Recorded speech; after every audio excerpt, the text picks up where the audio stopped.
আজকের ভিডিওতে আপনাদেরকে জানাবো মুসা আলাইহিসসালাম কেন আজরাইলকে চর মেরে কানা করে দিয়েছিলেন এবং মুসা আলাইহিসসালামের মৃত্যুর বিস্ময়কর ঘটনা। মুসা আলাইহিসসালাম ছিলেন বনি ইসরায়েলের একজন কিতাবধারী নবী। তার জীবনে অনেক বিস্ময়কর ঘটনা ঘটে।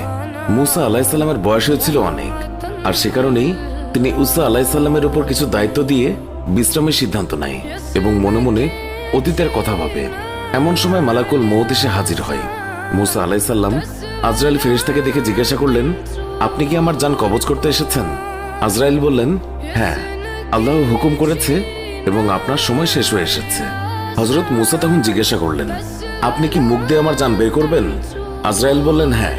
তখন তিনি বললেন, এই মুখ দিয়ে আমি স্বয়ং আল্লাহর সঙ্গে কথা বলেছি। তখন আজরাইল বললেন, তাহলে চোখ দিয়ে জান বের করব। মুসা আলাইহিসসালাম বললেন, এই চোখ দিয়ে আমি আল্লাহর নূর দেখেছি। আজরাইল বললেন, তাহলে নাক দিয়ে নেব। মুসা আলাইহিসসালাম বললেন, আমি নাক দিয়ে বেহেশতের সুঘ্রাণ নিয়েছি।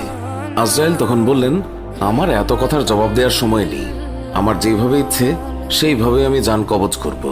হযরত মুসা আলাইহিসসালাম আজরাইলের কথা রেগে গেলেন এবং বেয়াদব বলে তাকে কষিয়ে এক চড় দিয়ে দিলেন। এতে আজরাইলের চোখ দুটি বের হয়ে যায় এবং আজরাইল আলাইহিসসালাম কানা হয়ে যায়। এই অবস্থায় আজরাইল আলাইহিসসালাম আল্লাহর কাছে চলে গেলেন এবং আল্লাহকে সব ঘটনা খুলে বললেন। আল্লাহ আজরাইলের চোখ ঠিক করে দিয়ে বললেন, তোমাকে আর তার কাছে যেতে হবে না, তার জান কবজের ব্যাপারটা আমিই দেখব। কয়েকদিন পর আল্লাহ ওহী মারফত মুসা আলাইহিসসালামকে বললেন, হ্যাঁ মুসা, তুমি যদি একটি মেষের পশমের সংখ্যা পরিমাণ হায়াতের জন্য আরজি করো, আমি তোমাকে তত বছর হায়াত বাড়িয়ে দেব। তুমি যত বছর বাঁচতে চাও, আমি তোমাকে তত বছর বাঁচিয়ে রাখবো। হযরত মুসা আলাইহিসসালাম এই কথা শুনে আল্লাহকে জিজ্ঞাসা করলেন, তারপরে কি আমাকে মৃত্যুবরণ করতে হবে? আল্লাহ বললেন, প্রত্যেক মানুষকেই একদিন মৃত্যুবরণ করতে হবে, এমনকি একসময় তোমাকেও তাই করতে হবে। তখন মুসা আলাইহিসসালাম বললেন, তাহলে এখনই আমার মৃত্যু হোক, তবে আমার একটা আবদার আপনার রাখতে হবে। আমি চাই মৃত্যুর আগে আমি একবার তুর পাহাড় দর্শন করে আসি। আল্লাহ মুসা আলাইহিসসালামের আবেদন মঞ্জুর করেন এবং তুর পাহাড়ে যাত্রার আদেশ দেন।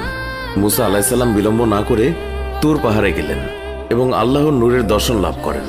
আল্লাহর সাথে কিছু কথোপকথন হওয়ার পর আল্লাহ সেখান থেকে বিদায় নেন।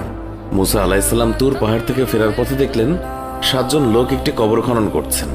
মুসা তখন জিজ্ঞাসা করলেন, এই নির্জন এলাকায় কার কবর খনন করছো? তারা বলেন, আপনার মতো একজন ব্যক্তির।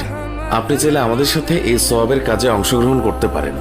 মুসা আলাইহিসসালাম কিছুক্ষণ কাজ করার পর সেখান থেকে একজন বলে উঠল, হে নবী, আমরা যার জন্য কবর খনন করেছি তার আকৃতি ঠিক আপনার মতো। আপনি একটু কবরে নেমে শুয়ে দেখলে আমরা মাপের পরিমাপটা পরীক্ষা করে নেব। মুসা আলাইহিসসালাম তাদের কথা মতো কবরে শুয়ে পড়লেন। শুয়ে পড়ার পর মুসা আলাইহিসসালাম বললেন, হে খোদা, এরকম নিঝুম জায়গায় তুমি আমার জন্য কবুল করে নাও। মুসা আলাইহিসসালামের কথার সাথে সাথে একজন ফেরেশতা তাকে আপেল খেতে দিল। বিসমিল্লাহ বলে যখন আপেল খাওয়া শুরু করলেন, তখন তার জান কবজ হয়ে গেল। তখন উপস্থিত ফেরেশতা মুসা আলাইহিসসালামকে কবর থেকে তুলে গোসল করিয়ে জানাজা করে কবর দিয়ে দিল।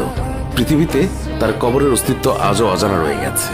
তিনি প্রায় 150 বছর বেঁচে ছিলেন। এই ছিল আমাদের আজকের ভিডিও। আমাদের এই ভিডিও সম্পর্কে মন্তব্য জানাতে কমেন্ট করুন। ভিডিওটি ভালো লাগলে লাইক দিন। আমাদের অন্য ভিডিওগুলোও দেখুন। এখনকার মতো বিদায় নিচ্ছি, দেখা হবে